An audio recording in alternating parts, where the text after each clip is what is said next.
Ladies and gentlemen, dear online audience, welcome to follow this Aleksanteri Institute online panel discussion entitled Belarusian Election 2020, The Unexpected Outcomes.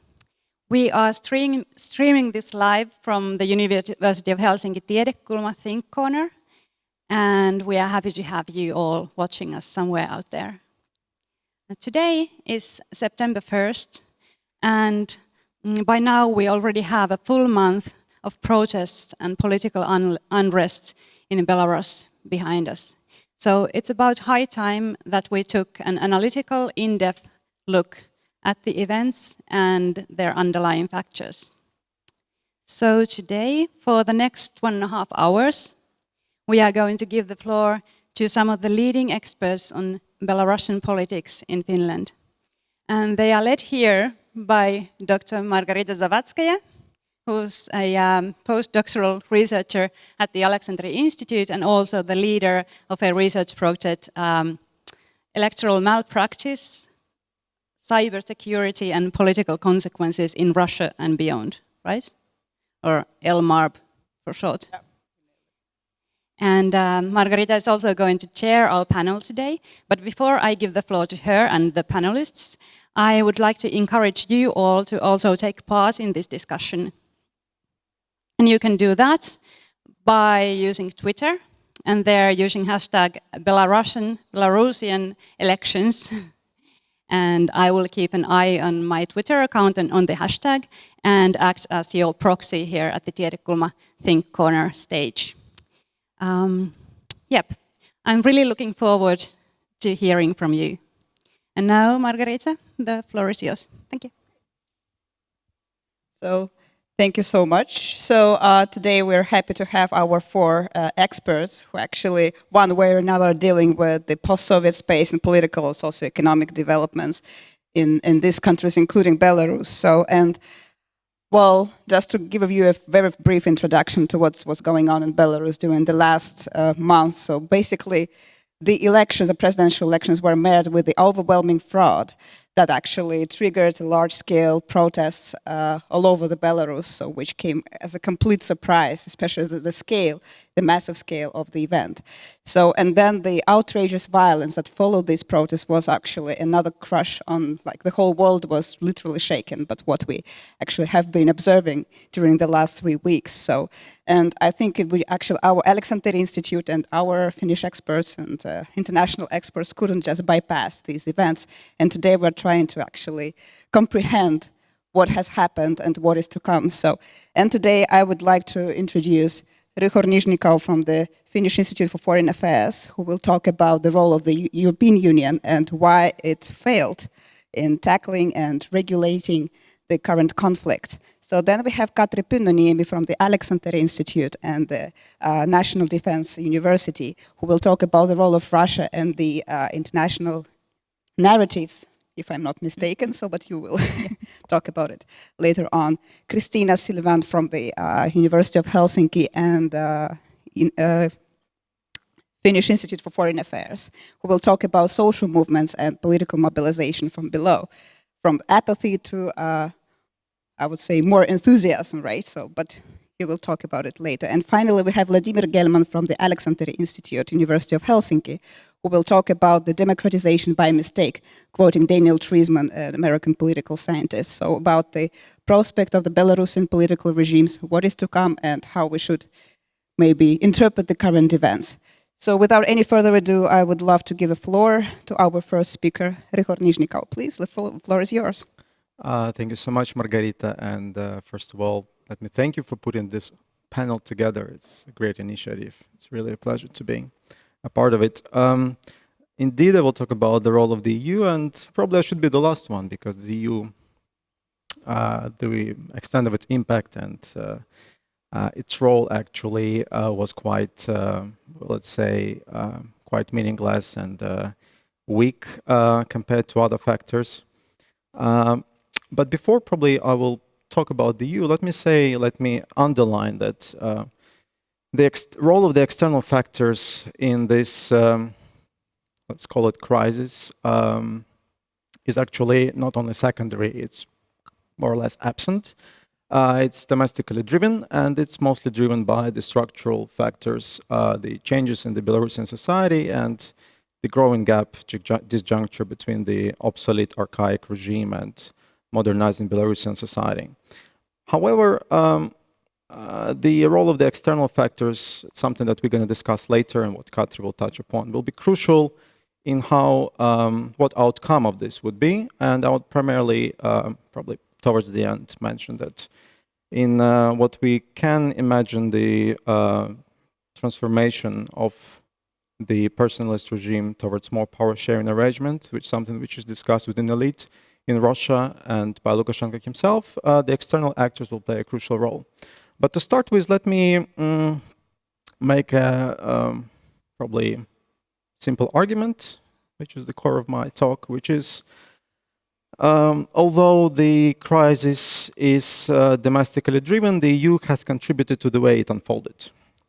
And it doesn't come as a surprise. I would argue that the EU policies towards the regime of the last 5 years, ill-formulated and implemented and ill-implemented, has contributed in the way the regime reacted, responded, and basically explains why the EU was partially paralyzed during this whole event. To start with, this probably lies in the core of the EU policies towards the eastern and probably southern neighborhood as well. The policies which are traditionally torn between pro-stability and pro-change, between values and interests. This has been widely discussed. It really brought the bad results. We can see that the EU learned little. And moreover, we can see that basically 5 years ago, in its review of its policies, it came up with the idea that actually it can successfully combine both and do both at the same time. Something that it actually talked as or described as pragmatic idealism, and to which the strategy of resilience building was the core instrument in its foreign policy abroad. The problem is that, and probably the sad part of all these policies altogether, is that traditionally when there is a problem, when the EU doesn't really, when the EU is torn between these extremes, it often chooses to sideline with dictators for the basically reason of keeping at least short-term stability to bring this short-term gains. And this usually backfires. And the case of Belarus is a good example. So after the Russian invasion to Ukraine, the EU launched this policy of normalization with the Belarusian regime.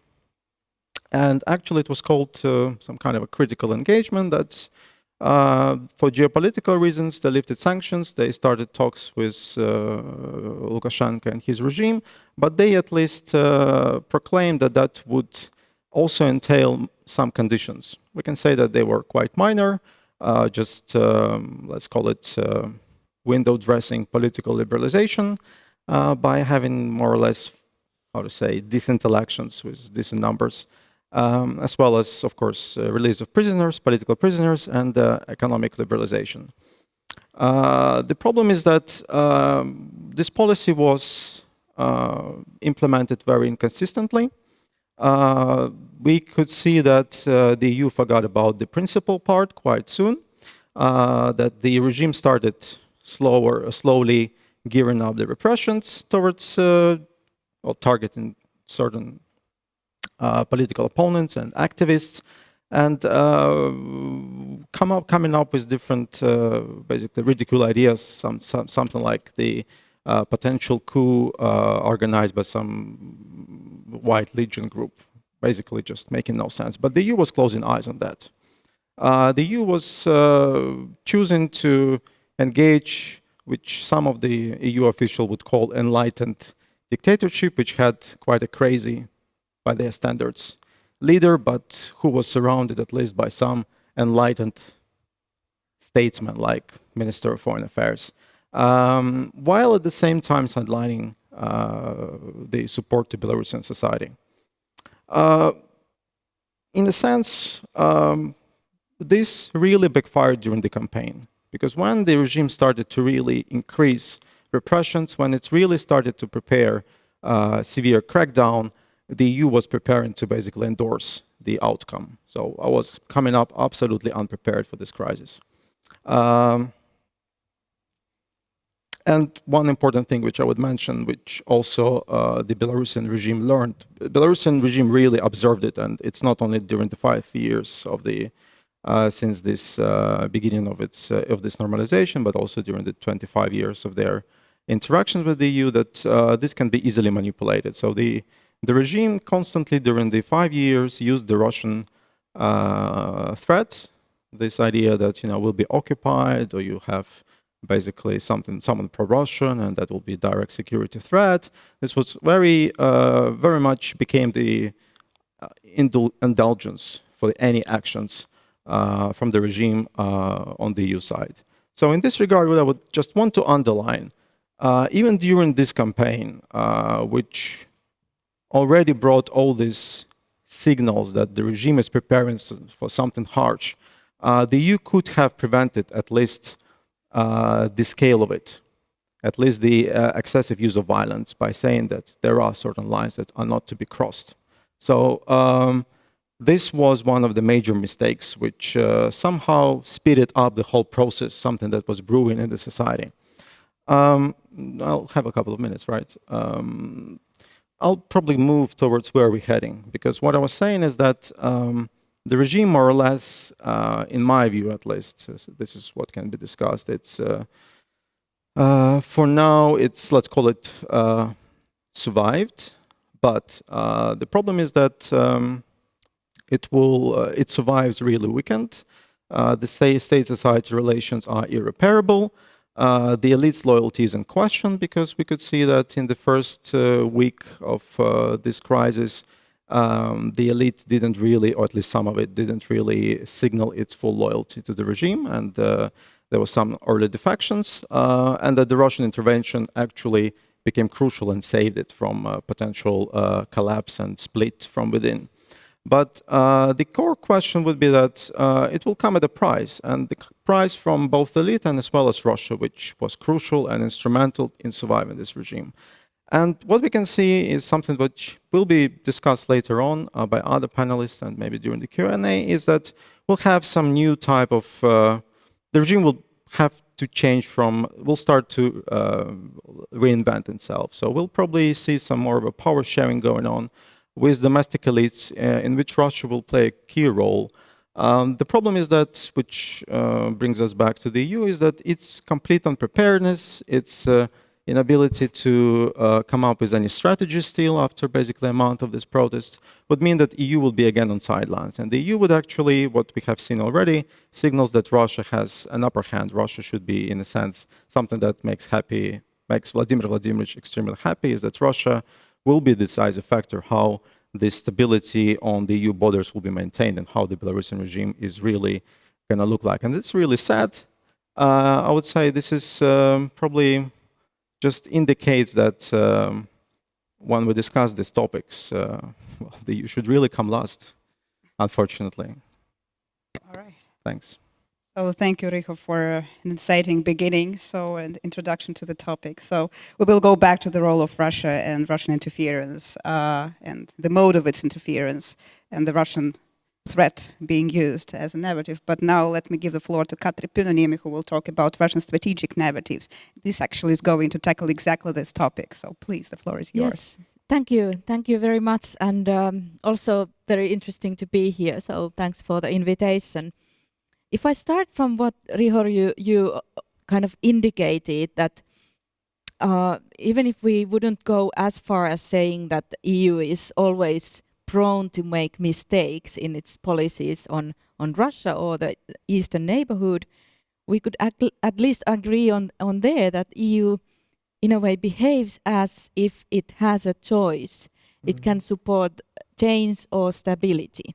And this has a kind of consequences, as you, I think, very nicely outlined for the policy level.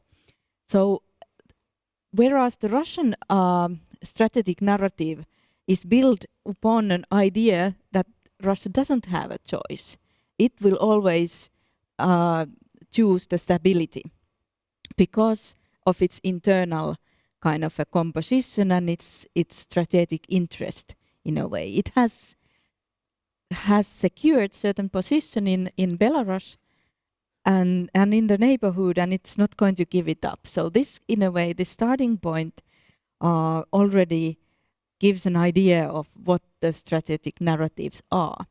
And just to very small theoretical part, so what is strategic narrative? And I think it's not just what we see in the media, or it's not just what the Lavrov is saying or Putin is saying in an official position for the international domestic audience. I think it's everything that is used in shaping the certain situation to the specific direction. And here what is also important when we talk about something as strategic, it kind of implies that this is something that is done systemically. It requires planning, it requires a lot of repetition, and in a way, when we see something being flooded in the media, we know that now something is going on. And not everything in this crisis right now is kind of, there are surprises in a way, something that we expected perhaps to see and is not there. But anyway, I would say that Russia has this kind of strategic abilities and possibilities to shape the events, unlike maybe other actors there. So what is then the content of these narratives? Very shortly, and I know that there are better experts here on Belarus especially, but from the viewpoint of, if we look at the Russian foreign and security policy, so what we can expect, what are those narratives about Belarus there? So I think the first one is that Belarus is Russia's strategic partner.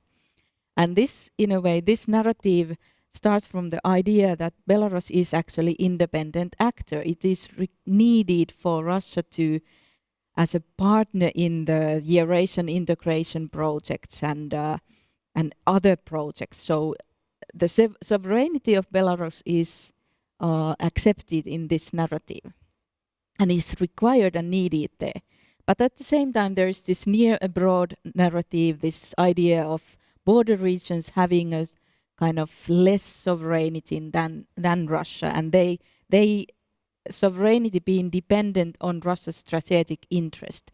And then in that sense, Belarus is part of this Russian world concept and civilization and etc., etc. And these kind of small things are now injected into the debate as well. And then there is, of course, this union state integration thing where Belarus is becoming part of the Russian political system, and a lot of speculation on this area. And now I think when we look at the crisis, there is this fourth one, and this is where the things go critical, and that's of course the example of unwanted scenario for Russia. So that's what we have seen already. So what Russia does, what kind of choices it has made, and what kind of things it's using during the crisis. I was surprised, I think many of us were, that there are multiple narratives about Belarus in the Russian media, and the original voices have an access to the RIA or even TASS and some other parts, especially in the first couple of weeks, and even now. So it's not like, in this sense, in such a critical situation yet, as, for example, if we compare to certain stages of crisis, conflict in Ukraine, where everything was framed in a how to say, different direction from what was actually happening. But here I think they've been very consistent of is to support Lukashenko and to say that this is the only legitimate place to start the negotiations. And then making constant claims that the opposition and this coordination council is not a legitimate actor. So, and then there is this. I have a couple of minutes left. So then there is this color revolution narrative that is used in a way constantly. In a way, now the Lukashenko is the one who has employed the narrative, and Russian strategic communication is in a way giving support to these claims. Of course, it's not invented by the Lukashenko, but from it coming from the certain playbook that is being played already before. And in terms of this color revolution narrative, and I'll finish here, I think what is the crucial things is that there's idea that people are not genuine voice, so that all the people marching on the streets are playing in the hands of the external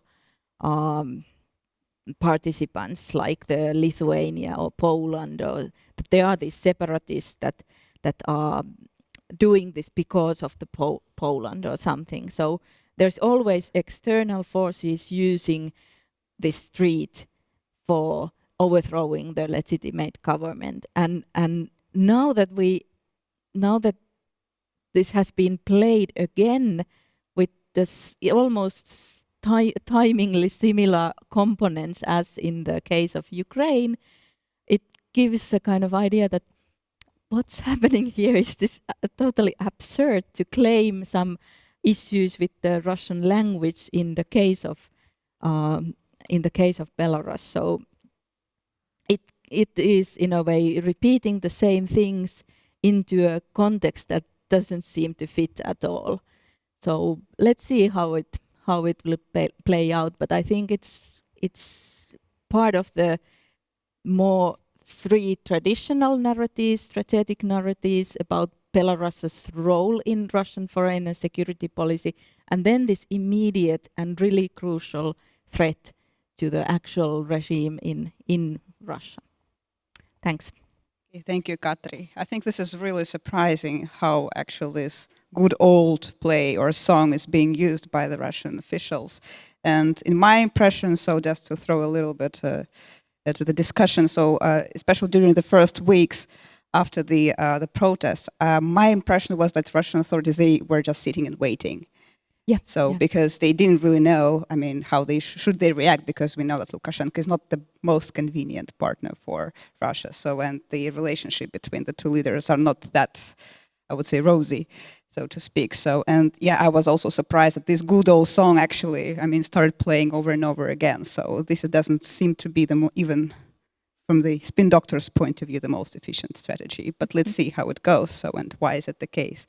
And our next speaker is Kristiina Silvan, who will talk about the movement, social protest movement themselves, especially the official movements, because we know that Belarus is famous in mobilizing youth and other layers of the society in support of the regime. So, and especially BRSM, which is the famous youth organization. So please, Kristiina, the floor is yours. Thank you so much, and also thank you for inviting me to participate. It's always a pleasure to talk about Belarus, which is what I feel strongly about, because that's what I'm writing my doctoral dissertation on. So today I want to say something about what happened to Belarusian youth, right? How did young Belarusians that I'm sure a lot of people would agree could be characterized as apathetic, at least politically apathetic, became one of the, the core of the mobilization movement this year. And as I try to explain this mobilization, I'm drawing from my own doctoral research, but also on the surveys conducted by ZOIS, the Center of East European and International Studies, which is an independent research institute based in Berlin. And because they did a wonderful longitudinal study of Belarusian youth first collecting data in 2019. Then a follow-up survey was done in June this year, and then you can really see the change in young people's political motivations and preferences. So I don't want to spend too long talking about indicators of young Belarusians' apathy in 2019, but taking maybe one figure from the ZOIS survey from February 2019, I want to say that only 39% of young Belarusians surveyed claimed that they were interested in politics. 44% said they're not interested. And to maybe give some perspective, in Finland there is the Youth Barometer survey that last year found that 65% of Finns were interested. So it is a relatively low figure. I'm not sure what the figure would be in Russia, for example. But what's really interesting that in the follow-up survey in June 2020, those interested in politics were already up to 60%. So you can see this kind of shift also happening in numbers. Other things I want to mention, maybe from the early survey in February 2019, was that 50% of people still claimed that they knew about protests taking place at the time in Belarus. There weren't too many protests, and the fact that half of the young people still knew that protests were taking place is because online sources had become the main tool for young people to access information. And this is really important because, as we know, in contemporary mobilization, these Telegram channels like Nizhnikau have had the crucial role of organizing and mobilizing people, and also sharing information. So knowing that young people, this is no surprise, but it always needs to be mentioned that young people do really use social media and Telegram for obtaining this political information. What's also interesting that back in 2015 there were the last presidential elections, and 40% of young people surveyed by ZOIS stated they had voted for Lukashenko, which is quite high, whereas 45% didn't know or didn't give an answer. So you can maybe speculate that perhaps half of the people were more or less behind Lukashenko, while half of the people were more or less undecided. Now, the ZOIS service also found that discontent had been brewing within young Belarusians. More than half of those surveyed felt that the country that things had been going worse over the last decade. There were high expectations of the government in terms of economic progress, not so much political liberalization, but the economic demands were there. And also the trust of the president had been falling. Now I wanted to just give you this brief background image so that we know where we kind of started from. And now to shift gears, I want to talk about the organization that I have conducted a study on myself, the Belarusian Republican Union, which is a huge state-funded successor of the Soviet-era Komsomol. It was established already 2 decades ago, and it has full monopoly in the youth sphere. And officially there are 500,000 members, so school children. I'm even, hesitating to use the word young people, but school children join usually when they're at school, and then kind of never leave. And as part of my PhD project, I have conducted ethnographic study of BRSM, the kind of activism that BRSM actually does. So what does the BRSM do, or BRY if you speak in English? So they mobilize young people to participate in these sort of state spectacles. They have fun social events like sports tournaments and summer camps. They facilitate volunteering. They have the system for organizing summer jobs for young people. And at the election time, they mobilize young people to first collect signatures for candidates, and then to nominate young people as electoral observers. So they do all kinds of things, and young people get different kinds of rewards for participating. But what's important is that active membership has actually been stigmatized for a longer time already. And involvement in this organization has become kind of a ritual that people tend to do. And it's not a marker of support for the regime, and neither does it actually generate support for the regime. And this is, all right, great, Rita, there's the, I'm not sure if our stream viewers can see this photo. I wanted to bring this up here. This is a teacher in a small Belarusian town. This was big news maybe 2 weeks ago or maybe a week ago.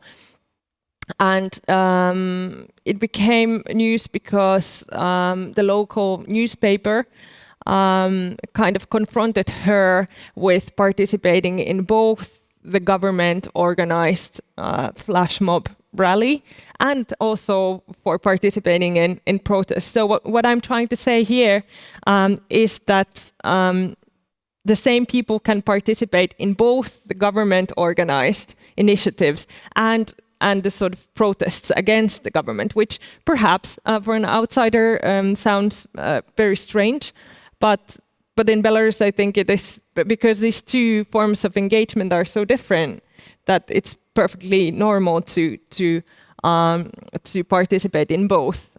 Because participation in the first kind of event, the sort of government-organized mobilization, is expected, and there can be some sanctions if you don't participate, whereas some rewards if you do.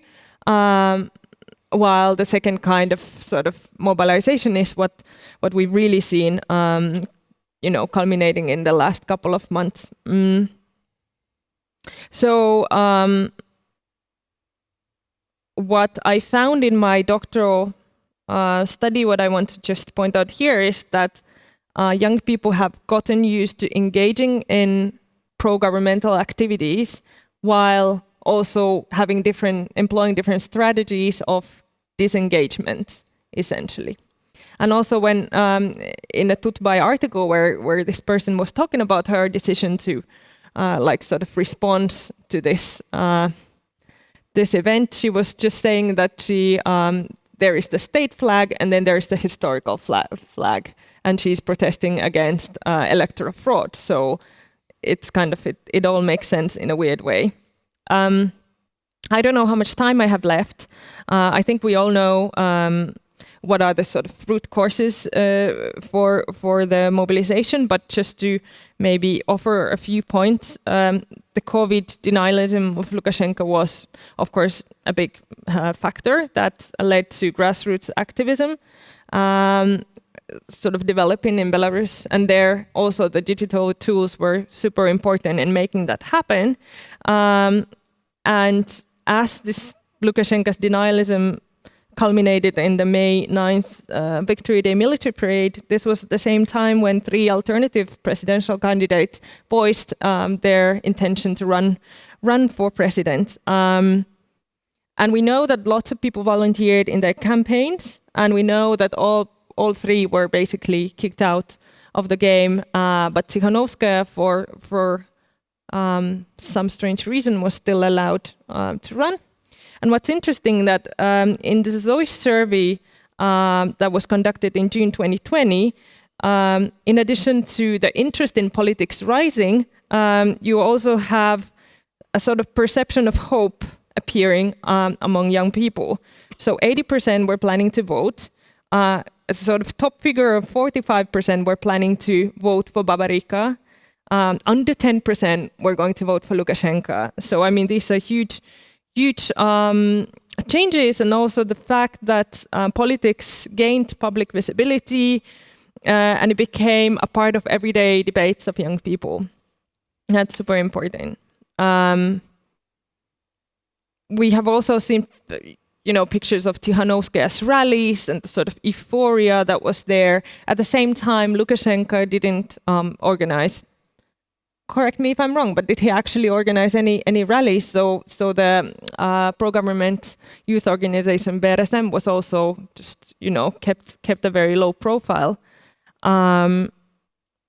Talking about just a few points about after the elections, and again returning to this picture, In the beginning, protests, as you know, were mostly it was mostly young people that were participating in the protests, including underaged, and you know, the public outcry that resulted when it was found that young people and even underaged were tortured in prison was huge. There has been also the activation of pro-government rallying capacity, where also BRSM has been somewhat active. But now, returning to this picture, I just want to finish with the thought that people are not necessarily in one camp. So it's possible to participate, as I've said, in the government mobilization initiatives for some reason or another, and also these anti-Lukashenko rallies. And the reason why this is possible for BRSM is because as a mass membership organization, it hasn't been actually exclusive of membership. So you have seen all kinds of people with all kinds of political leanings or ideas have become members. And what I am actually looking forward to seeing now is whether there will be an attempt to sort of take control over the BRSM from within. This sounds kind of a crazy thought, but you know, there was almost a week when the BRSM official Telegram channel didn't send a single, you know, piece of information. So I was wondering that if the organization is still up, it is. But you know, right now the opposition strategy has been simply to exit. So there have been calls for parents to exclude their children from this organization. But it would actually be very interesting to see whether the new strategy would be, you know, kind of trying to capture these democratic institutions of the BRSM to actually take control of the organization, because that would be pretty huge. Anyway, I will finish here. Thanks. Okay, thank you, Kristiina, for like a very condensed, intense, I would say, talk. So I was just a quick question maybe. So how is it possible to have a survey in Belarus? Because to the best of my knowledge, to the best of my remembrance, it's only accredited organizations are allowed to carry out surveys, especially with politically charged questions. So just if you can comment very briefly on that. Yeah, I mean, Zois did tremendously important work there. They were working with someone on the ground, and it was an online survey, but it was, you know, supposed to be representative. That's a word? Yes. Yeah.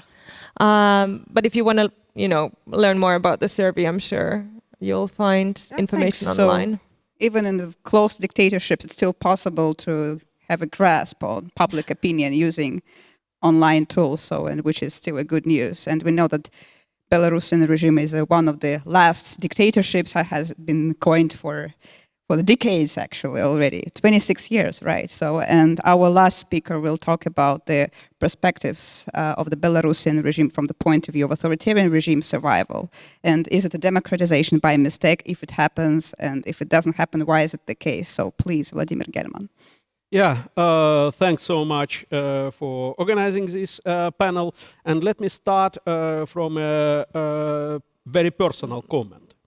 I follow what's going on in Belarus, not only as a scholar of political science, but as someone whose roots are from Belarus.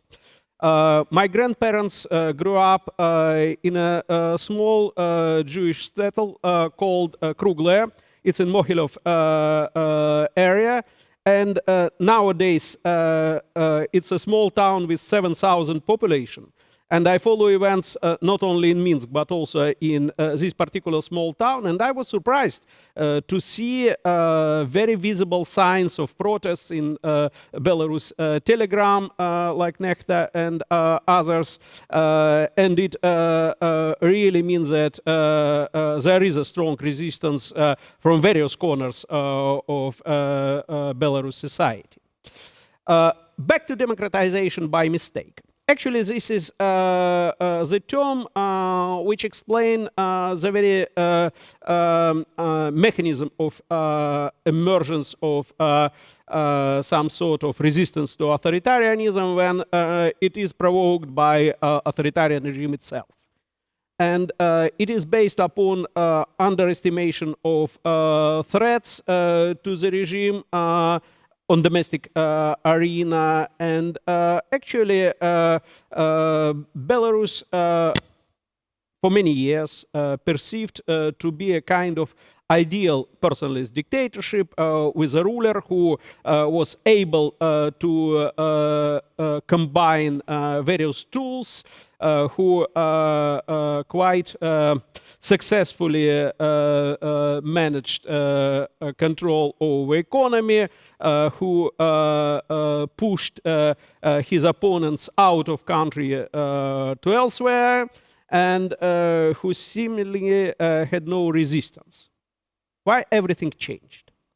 Of course, there was a strong potential of resistance in various corners of Belarusian society, and Kristiina just mentioned this survey data. But surprisingly, this data may be not taken into account seriously by the regime, as officially there was a handful of officially sanctioned organizations in charge of public opinion research, and apparently this information was wrong, or at least had some sort of biases. Also, there was a strong inertia of perceptions that everything will be as previously. If we will have a look on Belarusian 2015 elections, there were a handful of candidates who posed no threat to a dictator, and nobody cares. Moreover, intentional exclusion of alternative candidates initially nominated for elections make a wrong perception that everything will be as usual. Actually, it was not the case, and an additional factor which may be an important from a perspective of gender studies was very wild overestimation of male power in Belarus, as Lukashenko completely disregard Tikhanovskaya and her fellow female companions in this campaign.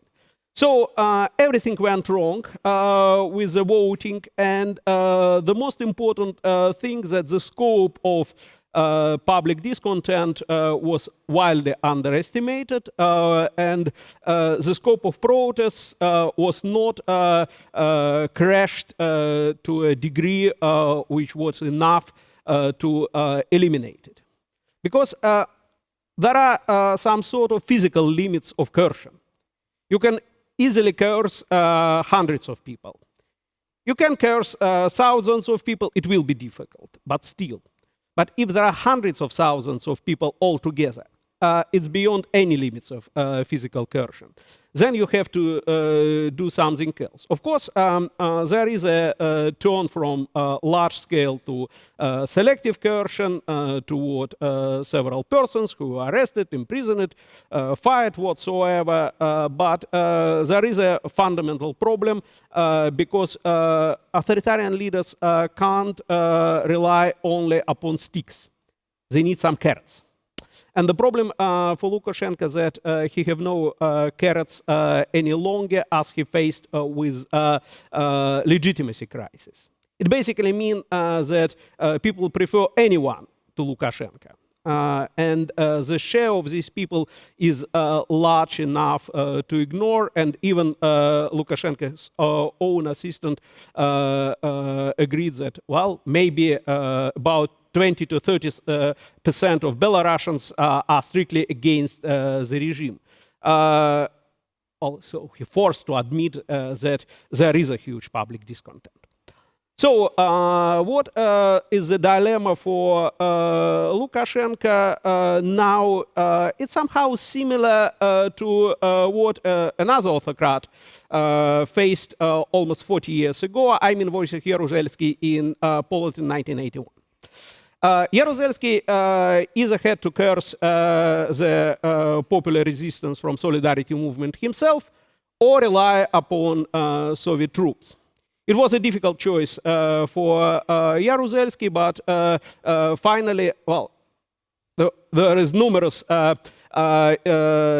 are numerous interpretations, but finally Jaruzelski was a Pole, and for him national sovereignty and the role of Poland as his own country was above of being a communist, a Moscow loyalist, and the like. So he cursed the resistance by himself, but also paved the way for the peaceful transformation of Poland in 1989. How Lukashenko will behave, it's hard to say. My understanding that he will probably concede and will choose the fate of being puppet in Moscow's hands, and it will mean absolutely different consequences for Belarus, unlike in Poland in the 1980s. But basically, I see no way for him to find an alternative solution. There is no way for well, just giving up, and there is no way for using coercion by the Belarusian police, military, and the like. Now,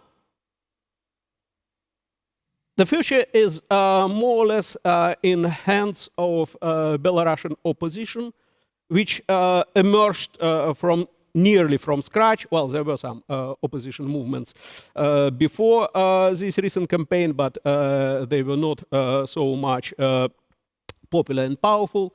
And of course, this process is learning by doing. Certainly, one should switch from activity in Telegram to some sort of organization, and this is what people who suddenly become leaders of the opposition have to do, and they try to do well, very much unexpectedly for themselves. But I do believe that there is a process driven by some sort of demand for changes, and let me express some hope that maybe not at this round of protests, but in some of the following rounds, they will be able to overcome Belarusian authoritarianism, even though it will be really a difficult task. Let me stop at this point. Thank you. Okay, thank you very much, Vladimir, for talking even some forecasts or some probable scenarios for what we can expect in Belarus in the nearest future. So for me personally, it sounds very not disappointing. No, it's pretty disappointing to wait for another almost 10 years for the democratic transition to happen if we apply the Polish case. So, and just if we can start with the questions. So another example came to my mind, the Venezuelan case that happened not so long time ago, almost about 1 year and a half. So we know that Latin America is quite different from the area we're focused on, but it's still so. You know, the political stalemate when one party legislature actually announced one person to be legitimate president, and another one, the constitutional court, said no, that's not the case. And these political stalemates can last for like pretty much long time. So, what do you think? What's your take on the Belarusian situation? So, for how long the stalemate can last, and please, any thoughts on that? Should I start? Yeah. Yes, please. My understanding that Belarus is quite different from Venezuela in many ways, including the very fact that actually the incumbent dictator was rejected by a big share of Belarusians at least according to the information we have. This is not the case for Venezuela, which is roughly divided half to half between pro-regime and anti-regime share. And also there are many other differences. But the stalemate is certainly unstable. It couldn't be so for many years. Yeah, and basically it will depend upon many factors which we can't predict anymore. What is clear for me, however, that there is no way back. There is no way that Belarus will return to the situation the country lived for many years under previous period of dictatorship. It will be either turn to something, yet another form of dictatorship, or it may be a sort of trial and error path to democratization. And again, I believe that what we observe now is the first step, but certainly not the last towards this path. Okay, thank you, Katri. May I kind of comment, because I think what you are saying about that there is no way coming back and this is the end of the regime as we know it. I think this is very much agreed upon among the experts and the people watching the situation. Then if we accept this, then it would make sense for Russia to try to, in a way, somehow contribute so that the oppositional voices would become a legitimate part of whatever dialogue or deal there will be about the future.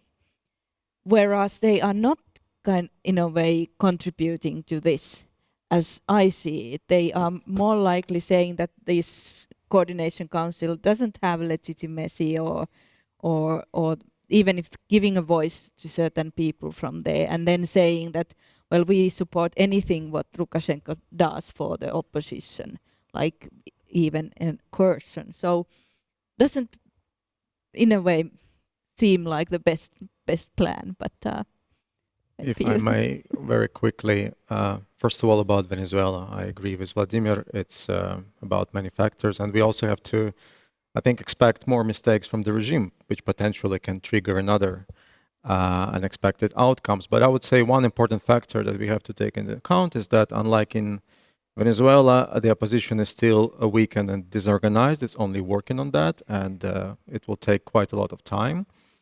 And secondly, no one can actually, unlike in Venezuela, no one can, outside of Belarus, can claim that, let's say, Tikhanovskaya won, because the way the process was rigged. And as well as within the country, there is no institution which can actually at least partially back her up. Not parliament, not constitutional court, it's all very tightly controlled at the moment. But there are many things which would contribute to how the regime would change, because it can't stay as it is now. But in this regard, Russia, I agree, would play a key role, and I think it will in the future. But I would say there are two factors also why it can't do it now. The first one, I totally agree that it was absolutely a bit shocking for Russia to see that. They were unprepared, like the EU, they were unprepared to what's going to happen. Mm-hmm. And for them, the ideal scenario before the election, before August 9, was that the Lukashenko would be weakened. And that's why, they sponsored some problems for him. Some opposition candidate was partially funded by Moscow. So now they got what they wanted, but now the opportunities are so much bigger. And what restricts them now is that they can't accept any sort of a change by the protests. So this is, a wrong signal domestically as well as I would say for other potential Russia allies, because although there have been a lot of grudges with Lukashenko, he was still the closest foreign policy ally for Putin's regime over a long time.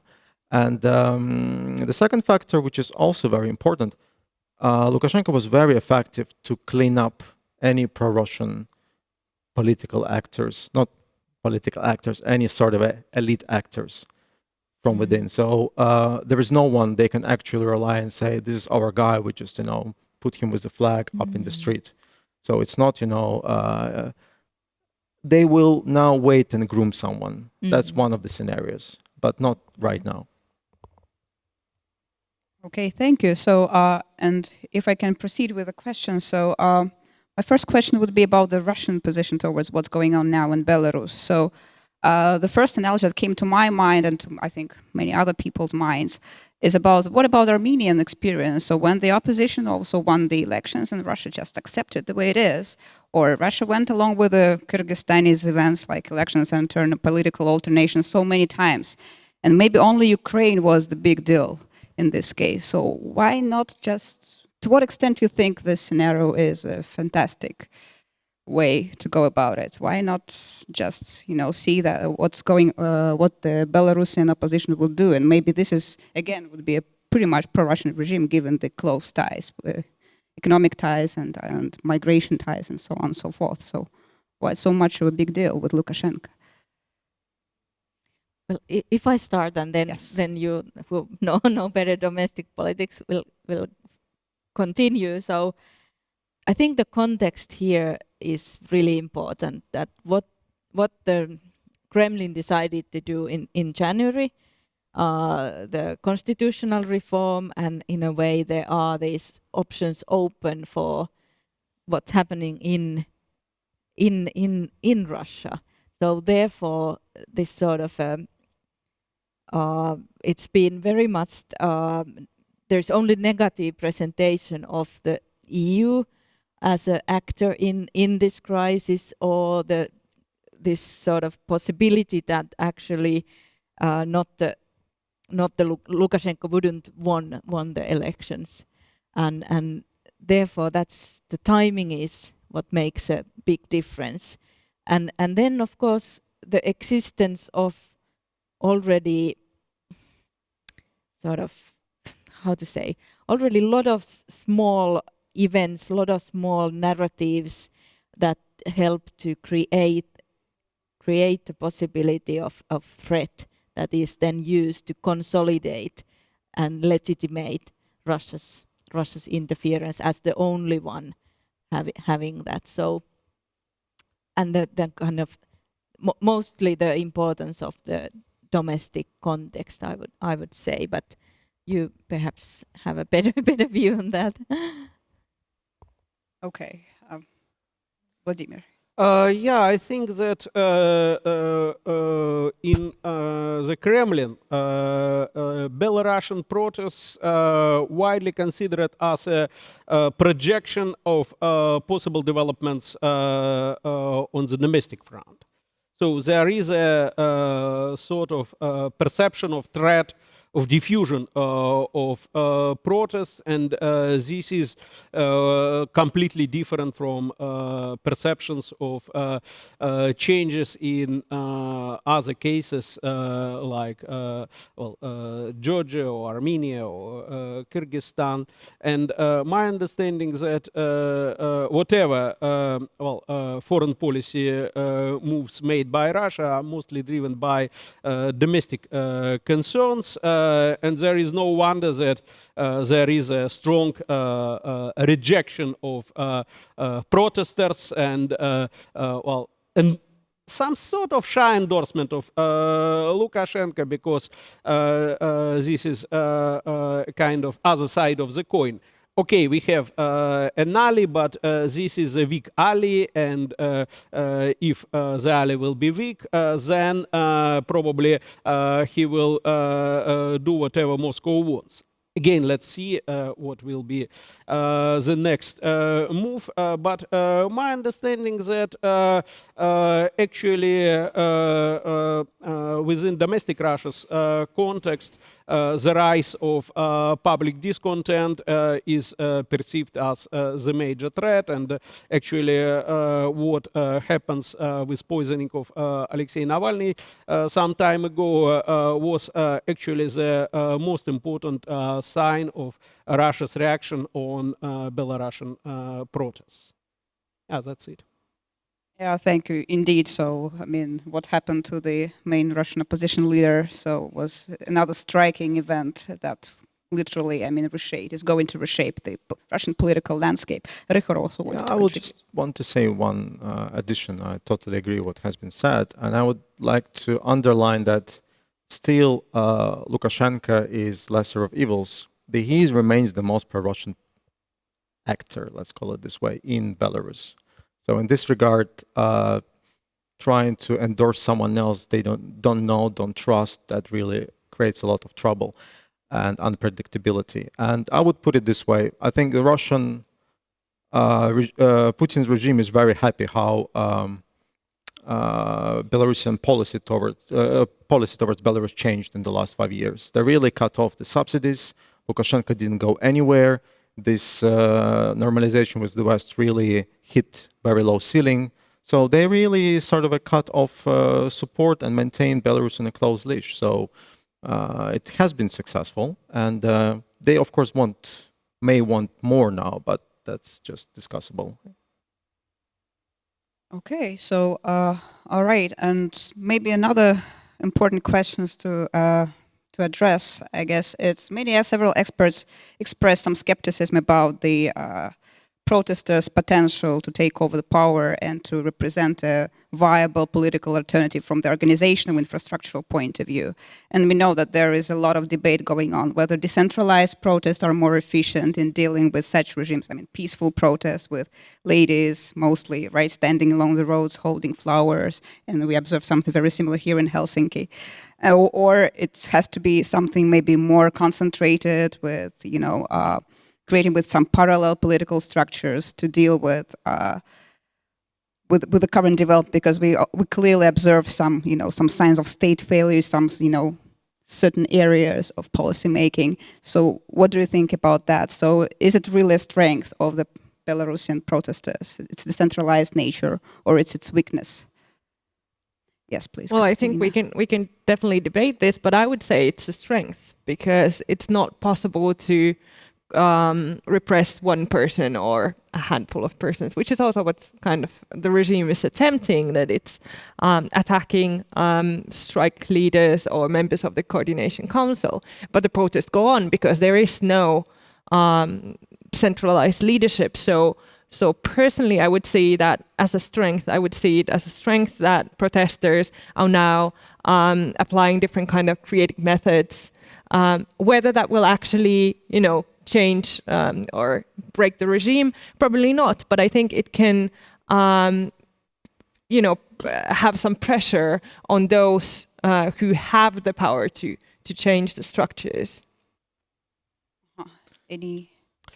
Yeah, I tend to agree with Kristiina, and moreover, we can't expect something else other than this decentralized, leaderless protest after quarter century of wiping off all potential seeds of discontent. There is a long list of people who disappeared or being killed in the early period of Lukashenko, were pushed away out of country to different directions. So it is no wonder that the protest emerged spontaneously in various corners of Belarusian society, and will take a while for making something else. Actually, we see some signs of self-organization and building more kind of regular mechanisms, but it is something which cannot emerge just from 0 point or nearly 0 point. But I do believe that over time we will see a number of changes. I probably, just a quick word, I don't know what the right answer, but from what the regime actually does, we can see that it doesn't want Maidan. It doesn't want the protesters to claim some space. That's what they consider to be dangerous and what they are preventing. And if I think the thinking now is within the regime, if the protests turn into some kind of a 5 to 9 after work, decentralized and still very painful, but after work protest, well, we can so far cope with that, at least for now. Well, maybe yes, and in a way, the whole narrative of color revolution, it calls for Maidan, it calls for this sort of a kind of violence, and they are waiting for maybe organizing it then themselves if they need an excuse. And therefore that's the power of this very female kind of how looks very feminist protest movement. And even if it is like also weakness, it might be its strength really, that it is not tied to certain space that can be destroyed by force, and instead it's more fluid and continuous. Let's see, I'm not a specialist on this area, but looks different. Maybe, yeah, let's see how they react. So it seems that this color revolution narratives kind of trapped those who really think, whose thinking is kind of binded, constrained by this area, because Belarusian situation is completely different. So these are peaceful demonstrations. This is homogeneous society with no major cleavages over language or over territorial or any other issues, so to speak. So I think this metaphor is not is not applicable at all. But if I may continue on that part, on the social movement and opposition organization structure. So another striking novelty of this protest is the large-scale national strikes that happened mostly in big enterprises and industries that mostly literally belong to the public sector. And usually public sector employees are the ones who literally, whose living standards depend directly upon the state. And as we know from the Russian situation, so these people actually would be the last ones to protest.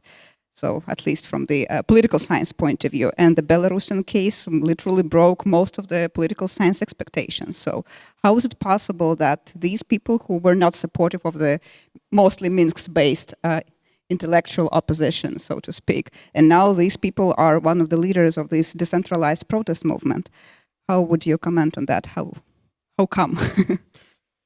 Okay.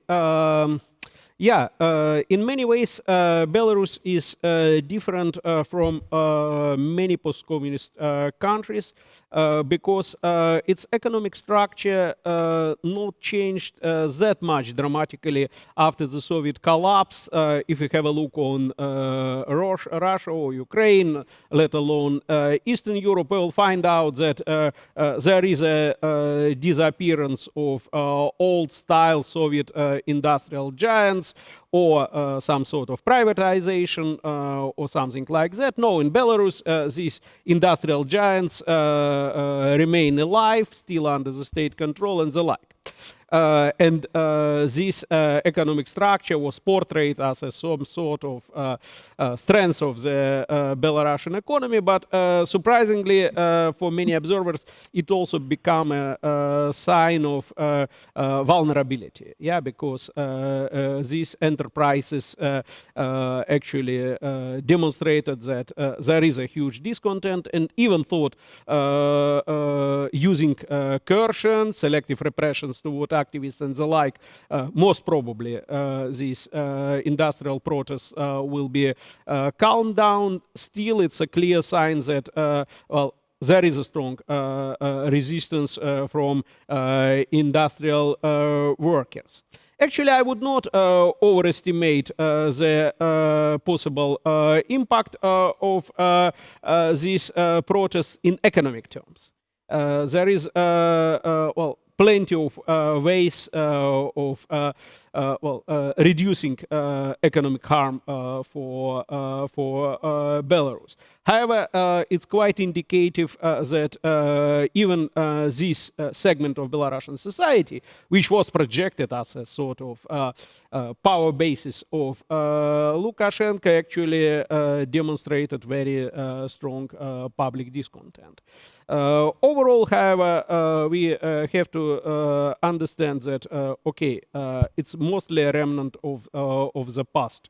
These huge Soviet-style industrial giants will disappear sooner or later. And it will be a certain challenge ahead as as it happens with Polish workers who are very active in solidarity in the 1980s. Yeah. Maybe I would just continue on that, just to say that, yeah, I mean, protesting or striking workers, it's hugely symbolic. And it's, you know, this idea that workers who went to vote and did not vote for Lukashenko are then presented with a rigged outcome. And then, you know, we've seen these videos of then workers' collective members standing up and saying we didn't vote for you. So I mean, yeah, that's huge. And also, I think something kind of unique is this workers' solidarity. Of course, I haven't conducted research on that personally, but the fact that the police violence was so widespread. And there are these big collectives and solidarities among workers, so it's a huge deal.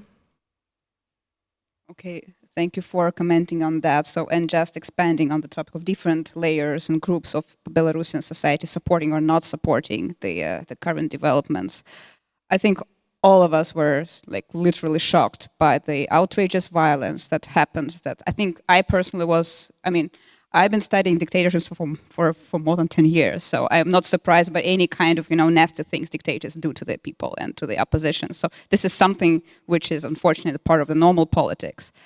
But usually the large-scale repression is not the best strategy to deal with. Usually selective repressions, you know, towards certain political or the most prominent figures, even random people, but selective still.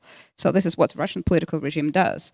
And what we observed right after the, you know, the next 2-3 days after the protests and after the election, the polling day was completely, I would say, irrational, even from the Lukashenko survival point of view. So my first question is, okay, how is it possible? So does it mean that it is the expression of the dictator's dilemma when dictators, they are so, you know, detached from the reality that they, you know, take actions that literally harms their own position?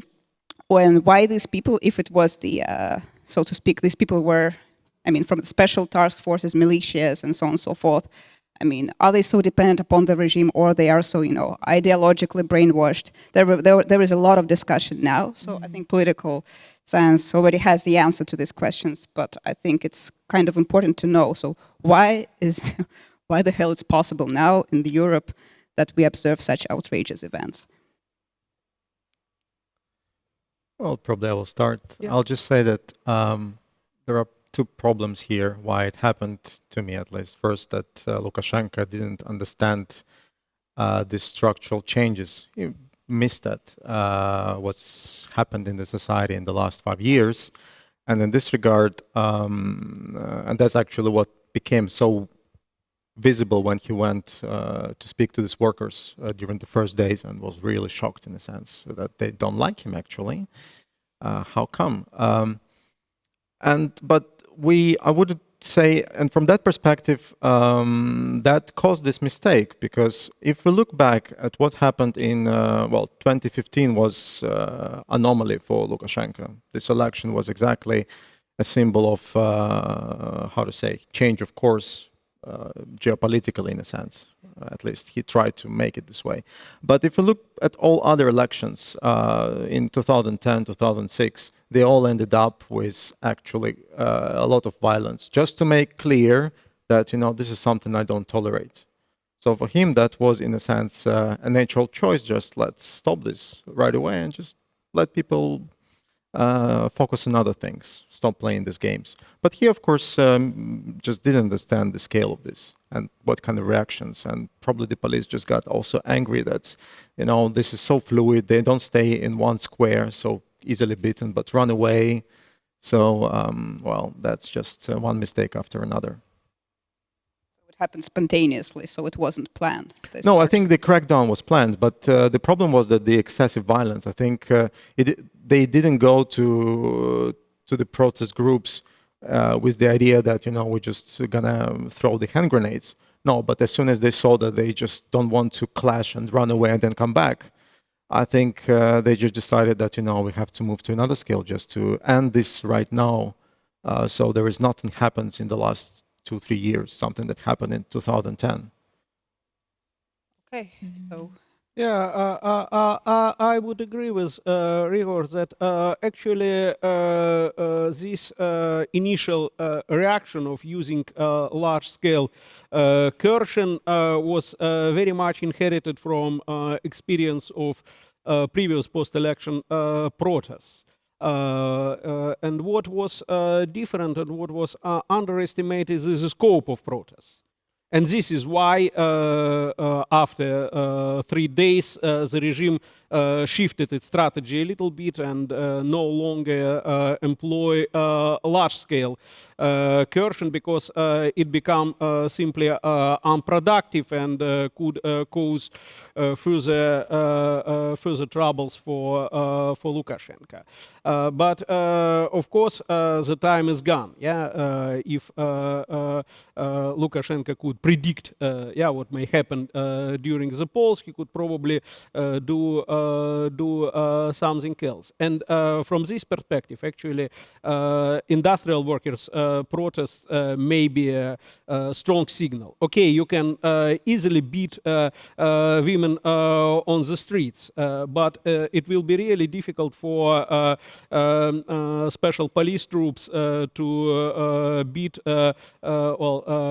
industrial workers in their enterprises. It may be something very much difficult in many ways. But I would say that actually there is a sort of, how to say, backup for special police troops if they feel that, okay, the violence could be outsourced to Russian police or whatever security forces who can do these dirty jobs. So it may be the point which prevent cursive apparatus from possible defection. Yeah, and Katri. Yeah, if I continue right from there, I think there the idea like how to keep the elite cohesion is one thing. And now with the Russian promise that they will support whatever you do, it is kind of, I think, commented as something that will help Lukashenko to maintain this sort of dominance. But of course, we have to here mention also that there is a deployment of military vehicles on the streets and appearing with a rifle on the streets. So it's like, it's beyond what you have even in normal sense of dictatorship on police kind of troops. And one more thing, maybe one more mistake that has actually contributed to the opposition was the shutdown of the internet that I think triggered this use of the telegram and use of the different sort of ways to communicate that was totally not intended, but changed the atmosphere, I think, quite significantly and cost significant losses, I think, as well for the economy. Indeed, so many thanks for your answers. And I guess we have several questions right from the audience. So please, Niina will read them aloud. Yes, indeed. Thank you, Margarita, and thank you all for the discussion so far. We have got a couple of very good questions from the audience via Twitter and also via email, so I will just select a couple of them for you to answer. Maybe a very important one is one from David Bunikovsky here at the University of Helsinki. He is asking whether Belarus as a society is now ready for democracy and non-state capitalism. Is that an option for them? If I may, first, we don't have any sociological data which will tell us what actually Belarusians think and want. So we can't be certain. From some kind of a secondary data, in a sense, we can clearly see that there's been a change, a rupture in the recent years. in from more actually from in their economic views, because they see that this let's call it state-driven or state-owned state-driven economy doesn't make them only poorer. So they're actually now more in support of market economic reforms. But one thing I want to note is that Belarusians don't understand that what would actually entail this yet. So this is, can also roll back quite fast. Probably I will stop here, but I would also make one little maybe comparison from also what we are observing in neighboring countries like Ukraine, is that while there is what we might assume a huge pro-democracy, pro-reforms movement, or at least visible one, the majority of society remains probably more paternalistic. And that's really is a problem, and this is what Belarusians would actually demand in the poll if there would be free elections. That's just my personal opinion. And again, really final note is that we also have regional diversities, which regional differences on what people want. So this is quite interesting, but I'll stop here. If I may continue, is Belarus ready for democracy? It's hard to say, but they're definitely ready for free elections. That's what we can see. So what will actually come from there is a good question. Now, actually going back to the sort of survey data by Zois that I'm a huge fan of, I just want to remind you, I don't remember if I said that because I was trying to say so many things at once, but the sort of requests or demands towards Belarusian government in 2019, they were all about economics. So the sort of problem of having political, lack of political freedoms wasn't actually voiced by so many young participants. But it was about economy, and it's definitely, I think, kind of following on what Ryhor was saying, is that this Lukashenko's understanding of having economic growth by just working more on the field is definitely outdated, and people agree with that. So I think people would be happier to see some more maybe technocratic economic management rather than the current economic model. Yeah, if I may add, the question of whether or not whatever country elsewhere at the globe is ready for democracy is something which should be understood in a broader comparative perspective. Over last decades, electoral democracy merged in various parts of the globe, ranging from Mexico to Mongolia. And I see no way to consider Belarus is less prepared for democracy than these countries. I completely agree that Belarusian people are ready for free elections, which is an essence of democracy. Of course, people may have different views on many issues, but there is no way to build a democracy without free elections. Thank you. And maybe as we are in Finland, let's continue about the topic of Finlandization.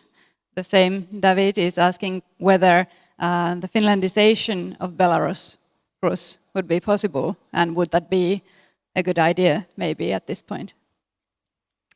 Maybe that's a question to me. If we understand now with this term, this sort of idea to seek for kind of place in somewhere between and being very friendly with the bigger neighbor, it could be called also this kind of a anyway, even that would require sort of autonomy and a possibility of choice. And I don't see that this sort of a top debate is ongoing. I think the oppositional leaders are very wisely using the the kind of political space they have now to say that this is a question about elections and not about foreign policy orientation. And maybe it comes later when there is more autonomy to actually have this debate. Because I think during the discussion we have already indicated several negative effects that relate to the too close relations with Russia, but naturally there are also positive ones if the bigger neighbor is respecting the borders and the sovereignty. So maybe that's the question for a later period then. Sure, thank you, Katri. And now I have a question directed at Kristiina from Sergei Kim, and he's asking whether could political mobilization of the youth be just a temporary phenomenon, or is it a relatively long-term process? It would be, well, thanks for the question. Of course, it's hard to predict the future, but I have a feeling that the protest movement, especially in the youth sphere, is kind of developing into a kind of, could I say, lifestyle, that it's becoming more permanent. Perhaps at first it was more like just, a response to the elections, but right now it's becoming even this kind of identity performative thing. And if that really happens, then it can be performative. I mean, it can be for a longer term.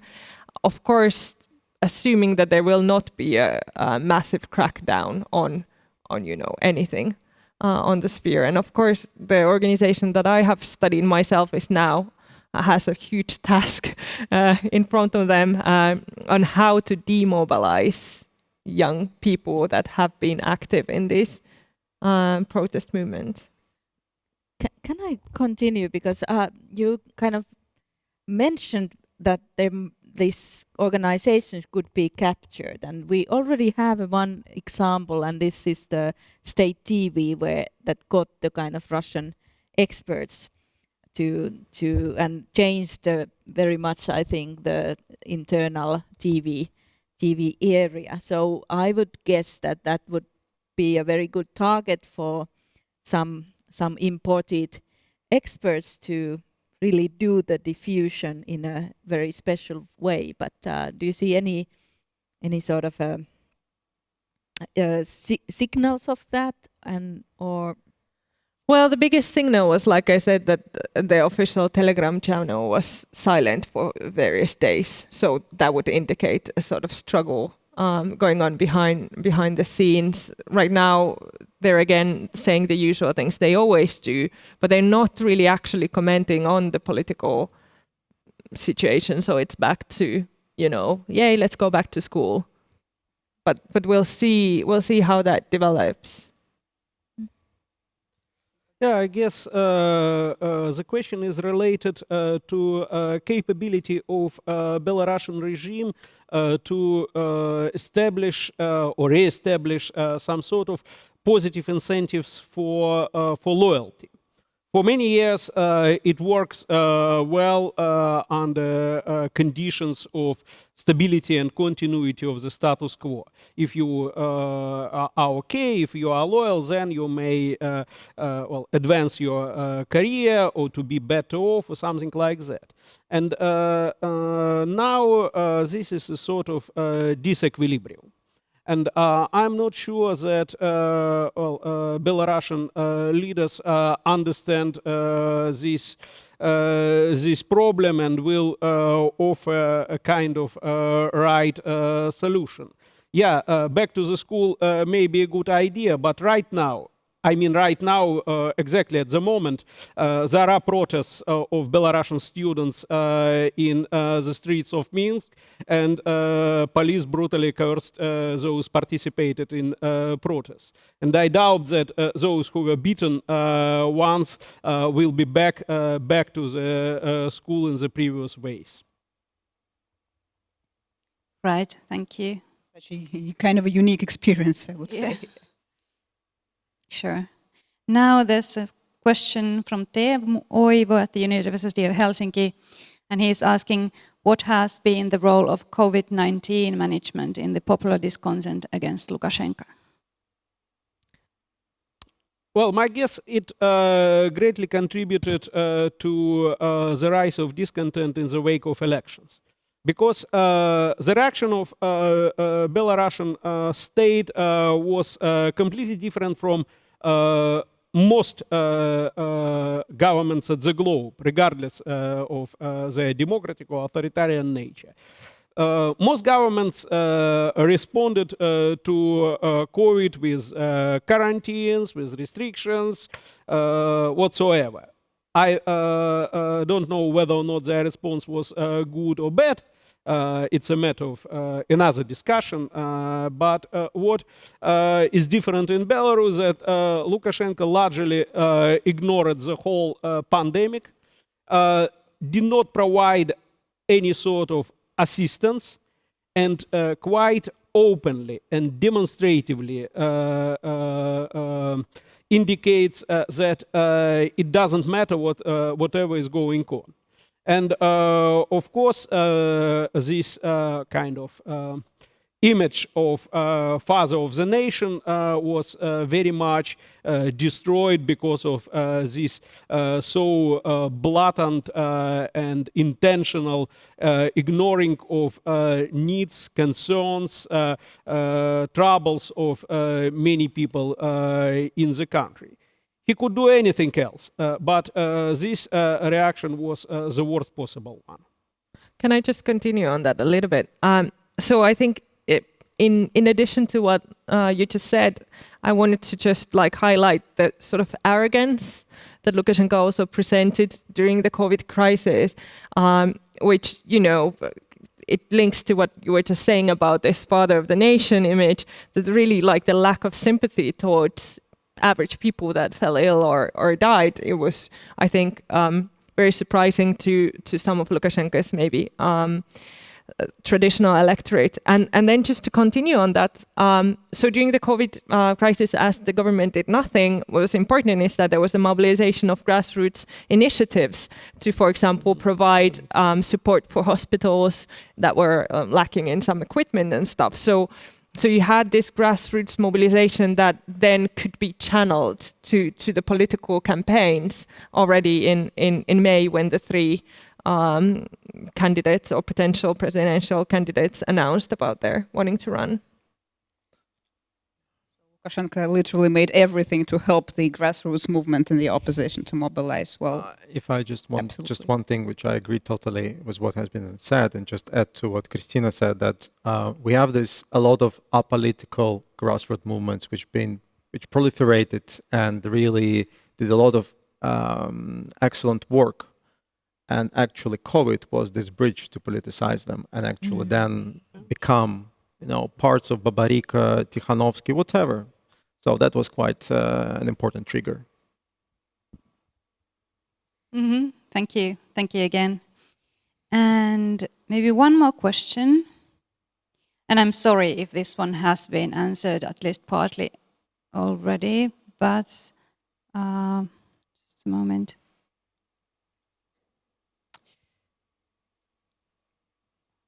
Now lost it.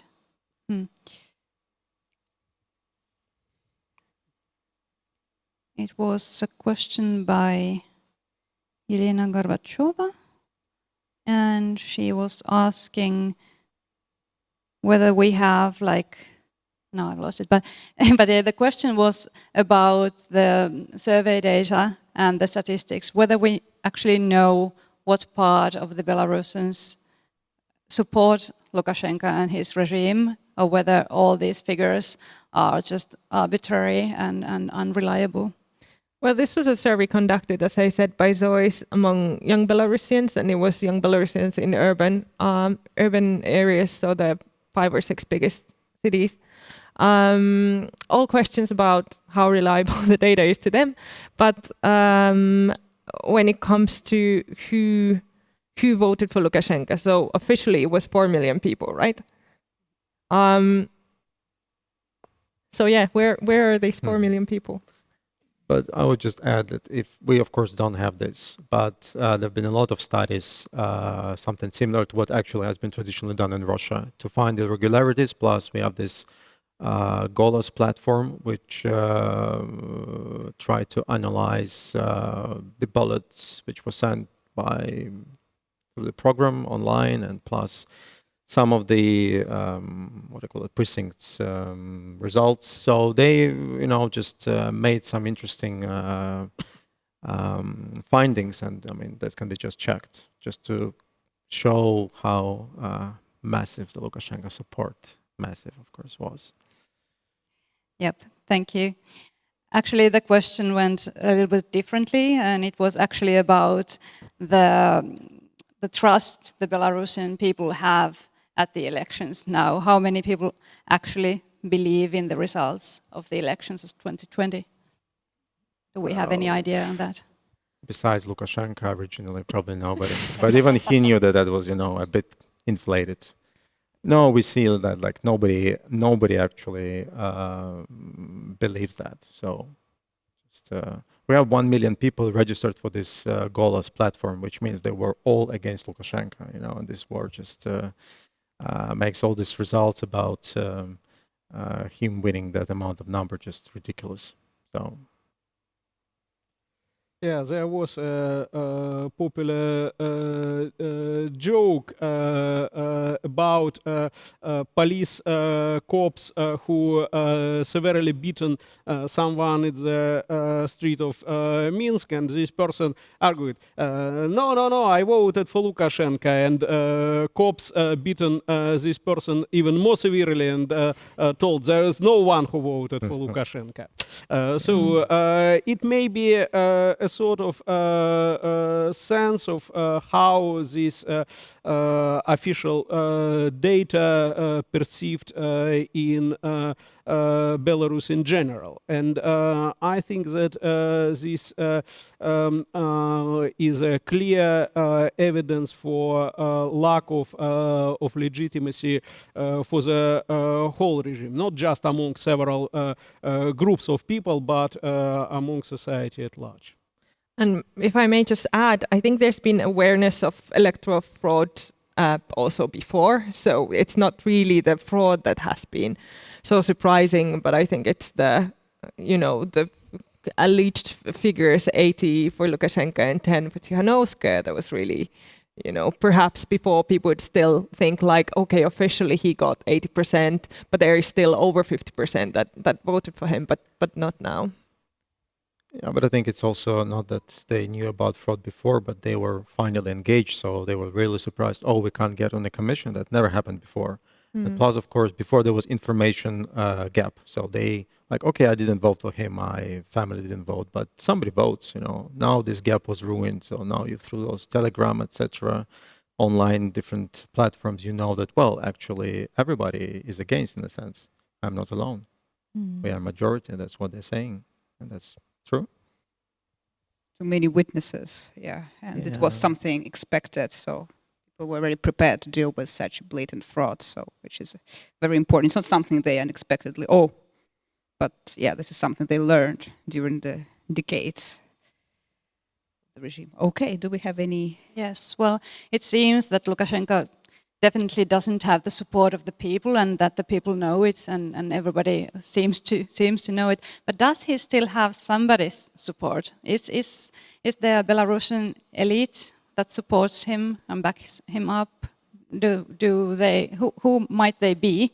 Who might the elites be? And are they still backing him up, or are they packing their bags and silently moving away? Any ideas? Well, I can just say briefly on the security sphere. So I think he's been, with the Russia's support, able to consolidate the situation at this point, and for that he needs to have a sort of understanding that our army and the security agencies are not going to go against him, because now there are anyway so many crimes that will be investigated if the regime will change. So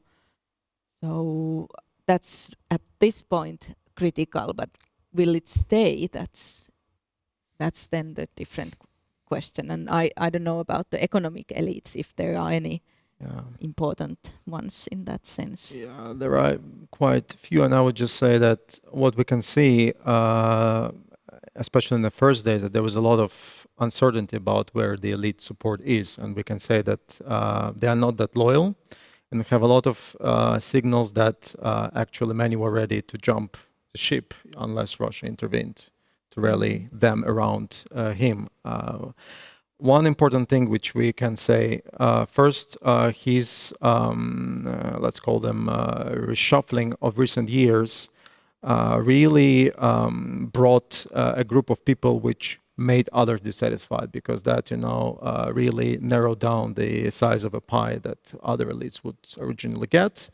And plus, these groups really took key positions. For instance, the last element which happened just this June was that the leftovers, let's put it this way, of this economic liberal elite was just moved out of any key positions because he just didn't trust them. And then this small group of not just Silviki, but the old bodies of the elder son, Viktor, from, what do you call it? Пограничные войска. Anyway, so they were placed in the head of a government. They control KGB, presidential administration, and so on and so forth. That makes a lot of elite groups disgruntled, but they will keep loyal because so far, they see that Russia is behind him, and it's not yet the right time. But something that I would probably want to note is that this is what is important, is that he promised to many of them that he would share institutional power now. That's all this talk about constitution. And he may try again to cheat to Russians, to them, and try to keep things as they are. It's unlikely, but he can try, and that can really probably cut them loose. Yeah, if I may add, actually, elite defection is not the starting point of democratization process. Rather, it's one of the last points. And certainly, only a handful of people who previously belongs to the Belarusian elite shifted toward the opposition direction, and certainly some of them, like Babariko, Tsepkalo, were punished because of that. However, I wouldn't say that the loyalty of Belarusian elite is unconditional. And again, the question is to what extent there will be enough capacity to maintain this loyalty in a longer perspective, because the regime have something to offer. From this perspective, I would say that the idea of some sort of power sharing is not so stupid. And this is a typical way of how autocrats tend to co-opt their, unstable loyalists. But the problem for Belarus that the regime was built so much personalistic. It rejects over 2 decades any sort of power sharing. It will be really difficult for Lukashenko to maintain this balance of his potential ruling coalition once he did everything to destroy it previously. Yes, that's about it for our audience questions. Thank you a lot for these, and thank you for your answers. I have a little bit of critique that we have received, or actually it's more directed to the EU, I guess, but a Twitter discussant wants to voice out that as long as the EU keeps pumping money to Russia and buying the Russian oil, it's little use to research the attitudes of the young people and try to influence the societies that way. So I guess, do you have anything to comment on that? Maybe about sanctions. Who is to be sanctioned? Maybe not Belarus, but Russia again. So, following this up. Well, I probably If can I start, yes. just start, I mean, if we go along this logic, then we would also assume that the domestic people don't have agency, and that it's only the external influence that can have an effect. Of course, that's perhaps not what was meant by the criticism, but of course it's important for the EU, and what the EU has done is to already promise financing for the Belarusian opposition in a way, or the democracy development in Belarus. But then of course the question of who is buying and how much of Russian oil and gas, we know that then this is a matter of critical importance for Russia, and it might be a good signal to say to support with some other issues that we have a serious disagreement here how to solve this issue in Belarus. But sorry, I did kind of interrupted. No, I just basically wanted to say maybe I shouldn't talk about that. But I agree with you, and actually I want to highlight this probably core idea that what the EU should understand first, that they should really sideline with the Belarusian people who should decide what they want, and not actually call Moscow to actually figure out together or single-handedly or under OSCE auspices or any other way around what Belarus should be like, just for this idea that let's keep it stable and sort out other problems. This is the really hypocritical, horrible action. And in this regard, I really liked what you said in the beginning of your talk, saying that if you, at least maybe it's a wrong policy, but if you try at least proclaim yourself to be part of this power politics and be geopolitical, you can't just chicken out as soon as problem starts and say like, okay, we just let others to decide. So yeah, support to the people, and probably in the first place that you should admit its mistakes of previous years and tell us what actually they want to happen in Belarus. Yeah, but then of course now it's difficult for EU to take action because the sort of environment of different narratives that are with this crisis is framed. There is this idea that first EU only makes mistakes, and then second, EU is a threat for Russia, therefore, and it might be even a military threat, or specific EU countries around Belarus might be that kind of a threat. So voicing this sort of narratives in the crisis situation has already changed how to engage in there, even if we don't like this idea, but this is I agree, but then happening. it should be, the EU should have a clear strategy what it wants to achieve in, let's say, next 3-4 years. When the crisis is over, what it's going to do. And as a matter of fact, we might see that it will repeat the same mistakes, that after a while, okay, Lukashenko is illegitimate, but he's de facto president who solves questions in a sense. And, he's again, for us, is also lesser of evils. So let's back to normal. And this is horrible. And this shows that they are out of the loop in a sense. Yeah, I don't know.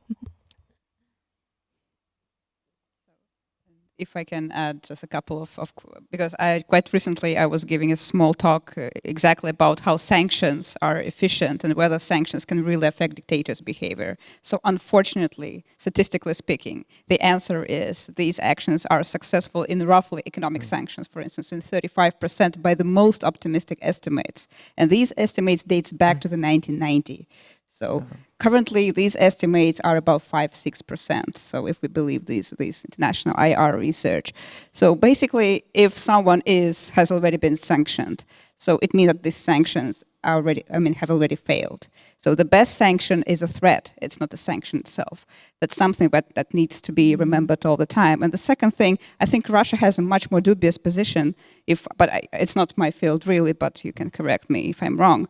So whether to interfere with the Belarusian events. So again, to introduce troops in the Belarus case. So I think it's not going to be welcomed by the Russian population that much. And we know that Russian authorities, well, vis-a-vis the Belarusian authorities, they are kind of aware of the political support because we know that they manage public opinion surveys and something like that. They really care about that. So, and in this case, it's maybe too costly to engage with such dubious events because how it's going to be perceived is very unclear. And now the situation, given the COVID and economic recession, well, Russia has its own problems on the other hand. So I think the situation is much more complicated than just to sanction one bad guy or Black Knight, how some people coin it, and we're going to have, the best solution possible. So it's much more intricate, unfortunately. I would just, if I may, I totally agree about sanctions. Lukashenko himself said that if I would be, first, these sanctions that were against Lukashenko and his regime, there were like 4 different sets and waves of sanctions. None of them were really proper sanctions. That personal sanctions, Yermoshina said that, well, I can't go to Paris, so whatever, But he said himself in the interview that, when there was at least a hint that some really heavy economic sanctions would go against me, I wouldn't do things like, recognizing certain non-recognized or whatever. And the second point, which is still valid, is that despite these narratives, Lukashenko is extremely scared of Moscow.